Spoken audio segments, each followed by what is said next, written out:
movers and shakers, salsa and bachata dance. It gotta be. Season 3, Bachata 102, week 5. 5? Yes. All right, week 5. So we looked at the Dominican step again today. And then, oh, we already did that last time. Oh, we looked at the hands for it. Okay. So for the hands. All right, so let's do it together. We have hand 1, hand 2, hand 3, 4, hand 5, hand 6, hand 7, 8. Okay, so some details here. We have the thumb in the palm and the wrist and the fingers on the wrist. All right. This is much more natural to do a Dominican step than this position. Okay, so typically we want to be up here. There's variations, but this is good for me. All right. So hand 1, hand 2, hand 3, 4, hand 5, hand 6, hand 7, 8. Just to review, we're leaning back a little bit. The knees are bent. We want to keep our upper body completely still. And we haven't broken down the hips, but we at least want to bend the knees to free the hips. All right. So I'll do it again. Here we go. And 1, and 2, and 3, and 4, and 5, and 6, and 7, and 8, and 1, and 2, and 3, 4, and 5, and 6, and 7, and 8. Tiny, tiny, tiny little kicks. Less is more. If we want, with the hands, we can make circles to the outside. Wax off, wax off. You can even do this with a basic step, right? So we can go 1, 2, 3. This is really nice. And 5, 6, 7, 14. So Dominican step. 1, and 2, and 3, 4, and 5, and 6, and 7, and 8, and 1, and 2, and 3, 4, and 5, 6, and 7, and 8. Sometimes I'll have just the hips moving, or sometimes I'll play with the upper body swaying a little bit. You probably saw that. And, okay. We can also have the hands here. This is nice. So palms together, fingers together. And 1, and 2, and 3, 4, and this is more up and down things. 7, 8, and 1, and 2, and 3, 4, and 5, and 6, and 7. That one's fun also. You can do this with Dominican music. You can do it with modern sensual music also, right? But more when the music calls for it, that's when it will make more sense.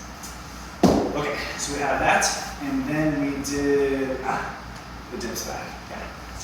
So we went around, back, and up.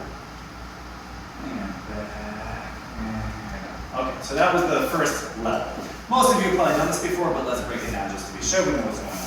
For the follows, you want to relax the head completely, like a ragdoll. So your ear drops to your shoulder, you let your chin drop back, your ear to the shoulder, and then come back to the step to the great job of that just now. For the leads, you want to start by tilting them, and then lean them back to let them know that we want them to dip backwards. I want the follows to differentiate between being dipped backwards and staying upright like a blender, right? So sometimes I'll lead a blender here, and I'm not asking the head to go back, but follows will just throw the head back, assuming that it's a dip. But you know that both of these exist, and you want to just differentiate between those. So the blender feels different than when I actually lean her back, all right? When we lead all this, I also want to emphasize we're leading with the torso more than just the arms.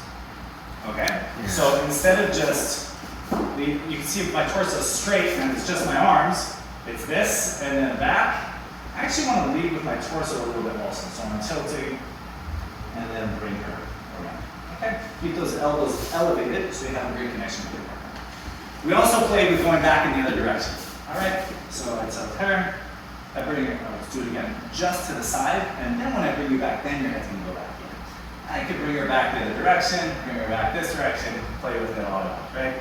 The lesson for follows here is just to be totally responsive to whatever he's asking for. And then the last one we played with is bring her back, and then shake, shake, shake, shake, shake, shake, shake, bring her up, and then basic or whatever. The timing for that, the leader is going to lead and determine the timing to make that all happen.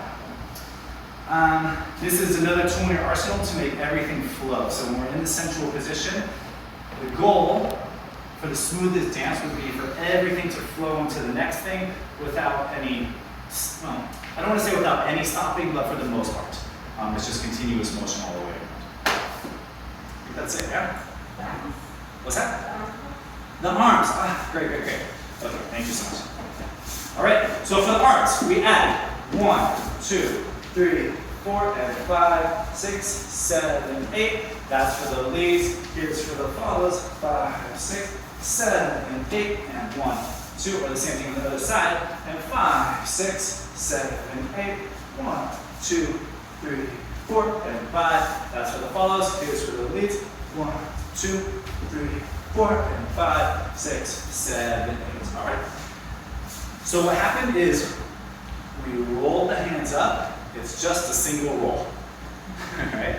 And when you do it fast, just a single roll is plenty. It looks nice. For the leads, we have it here. It's strong. We have a fist. Okay. For the follows, we have the arms crossed. I think I did that just now. Arms crossed. This is nice for follows. You could also go here for follows. You could also bring it here, just not forward, to the side. So you have some options. But for leads, grabbing here is very strong.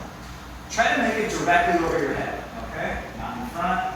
Not too far behind. If you're really flexible, directly overhead. Sometimes that causes us to arch back. A little bit's fine, but if it's too much, just pull it in here to help keep yourself straight. All right. We can add a spot to it, especially since we're level 2. It's an option, so you're looking here. Boom. Really nice for connection with your partner. Looks nice. And then to exit, for the leaders, just bring the arms straight down with your fist. Okay? So boom, boom, boom, boom. All right, that's strong. For the follows, you can rotate the hands in, bird of paradise, and then down. So when we do it quickly, that's nice, all right? Let's bring our hands down before the drop on 8. So for example, it'll be 5, 6, 7, 8, and 1, 2. So we're already basically down here by the time we drop.